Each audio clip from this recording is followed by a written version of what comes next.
నమస్కారం ఘంటారామానికి స్వాగతం. ముందుగా ప్రధానాంశాలు. వైమానిక దాడులపై ఢిల్లీలో అఖిలపక్ష సమావేశం. పార్టీలకు వివరాలు తెలియజేస్తున్న కేంద్రం.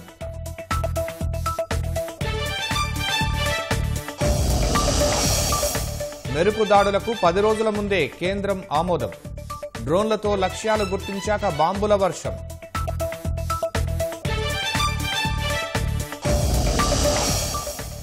వైమానిక దాడుల్లో 350 మంది ముష్కరుల హతం.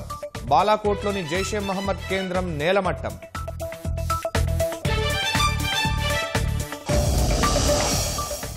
వైమానిక దళానికి శిరస్సు వంచి నమస్కారం. దేశం సురక్షిత హస్తాల్లో ఉందన్న మోదీ.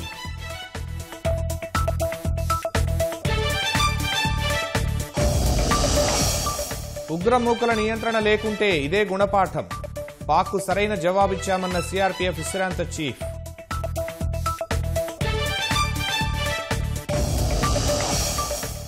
రేపటి నుంచి ఇంటర్మీడియట్ పరీక్షలు. నిమిషం ఆలస్యమైన అనుమతి నిరాకరణ.